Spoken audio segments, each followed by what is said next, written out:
भगवान बाबा हनुमान जी को प्रणाम। महान त्यागी बाबा जुमदेव जी को प्रणाम। परमात्मा एक। मी बाबाची सेविका ज्योती जगने। सर्वांना माझा आदरपूर्वक नमस्कार जी। मी तुमच्या समोर एक सत्य घडलेला अनुभव सांगत आहे आणि हा अनुभव ज्यांच्या सोबत घडले त्याचे नाव संजय बर्वे आहे। 20 वर्षाचा त्यागी सेवक होता संजय बर्वे आणि तो आपल्या कर्माने चुकतो आणि बघा सेवकांनो त्याच्यावर किती आपत्ती येतात। संजय बर्वे हा 20 वर्षाचा त्यागी सेवकला कॅन्सरची बिमारी होते कारण तो आपल्या कर्माने चुकतो। औषधी केलं इकड तिकडची, ह्या हॉस्पिटलमध्ये त्या हॉस्पिटलमध्ये पुष्कळ पैसा खर्च केला पण त्याला काही आराम झालं नाही। थकून गेला संजय बर्वे, बेरुडीचं राहणार। आता काय करायचं? आता सर्व तर मी औषधी वगैरे केले, सर्व उपचार केले पण आता एक ठिकाण आहे जो मला कार्यकर्ता काकाजींकडे जायला हवं। निमखेडा ह्या गावी कार्यकर्ता काकाजींकडे गेले, चरडे काकाजी यांच्याकडे गेले आणि त्यांना आपले दुःख सांगितले। दुःख सांगल्याच्या नंतर पहा चरडे काकाजींना त्यांना शब्द दिले आणि त्या शब्दामध्ये 11 दिवसाचे त्यांना कार्य दिले होते आणि ते कार्य कसे करायला पाहिजेत होते, त्यागवानी त्याग सारखे ते कार्य करायला हवं होतं। संजय बर्वेला शब्द मिळाले आणि घरी गेले, कार्याला सुरुवात केली।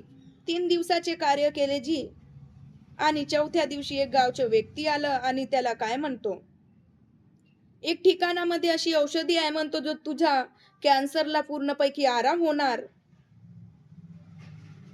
त्या व्यक्तीची गोष्ट ऐकतो आणि 3 दिवसाचे कार्य मध्येच ते कार्य खंड करतो।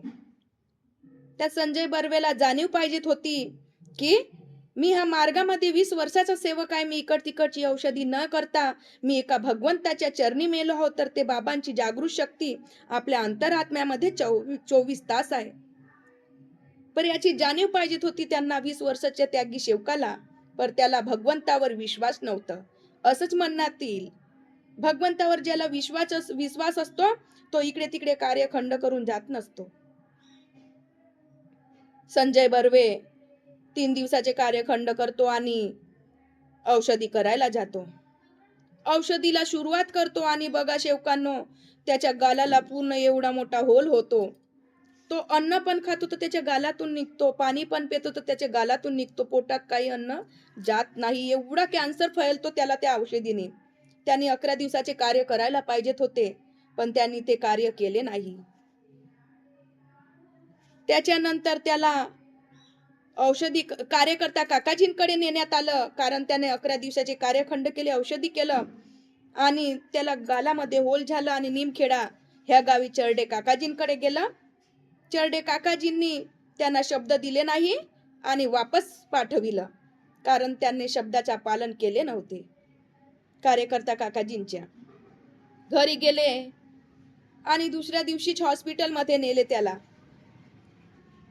हॉस्पिटलमध्ये पहिला दिवस राहिला सत्तेचा, दुसरा दिवस राहिला मर्यादाचा, तिसरा दिवस झालं प्रेमाचं। सत्य मर्यादा प्रेमाची त्याने नीव तोडली आणि 4थ्या दिवशी त्याची लाश घरी आली। 4थ्या दिवशी लाश आली आणि बघा सेवकांनो आज भगवंतामध्ये विलीन झालेले आहेत हे संजय बर्वे। आपल्या परमात्मा एक मार्ग मध्ये त्यांनी कार्य केले असते तर आज सुखी राहिले असते, सुखी समाधानीने राहिले असते। हा मला अनुभव मी निमखेडा ह्या गावी त्या दिवशी गेली तर मला निमखेड्याचे चरडे काकाजी ज्यांनी त्यांना कार्य दिले होते हा अनुभव मला सांगितले आणि मला असं पण म्हटलं की तुम्ही कुठं मिळाल तर हा अनुभव सांगाल। मला चरडे काकाजींनी निमखेड्याचे सांगितलं जी एवढं सुंदर हा अनुभव आहे। एक वेळा ऐकलं पण मी आपल्या मनामध्ये अंतरात्म्यामध्ये ठेवते कारण अनुभवाच्या माध्यमातूनच आपलं जीवन आहे जी। ह्या परमात्मा एक मार्गामध्ये आपण दुखी नसतो तर ह्या मार्गात नाही आलो असतो। सुखी सेवक ह्या मार्गात नाही येणार, दुखी सेवक येतो जी। पण आपल्याला सत्य मर्यादाने राहायला हवं। हसणाऱ्याला हसू द्या, मी तुमच्या समोर अनुभवाच्या माध्यमातूनच प्रचार प्रसार करते जी. मला जास्तीत जास्त इकडे तिकडे माझे अनुभव पाठवा तुम्ही, कारण सेवकांना माहिती पाहिजेत होते की पाहिजेत.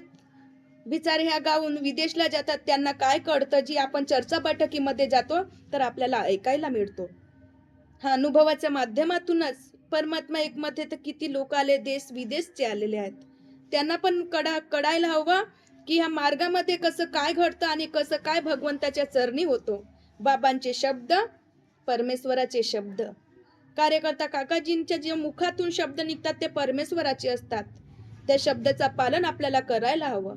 चुका सर्वांशी होतात जीवनामध्ये, पण आपल्याला आता सत्य मर्यादा प्रेमाने वागायला हवं. नमस्कार जी, मी बाबाची सेविका ज्योती जगने आणि माझ्या ताईचं नाव मंदा भोंडेकर. नमस्कार जी.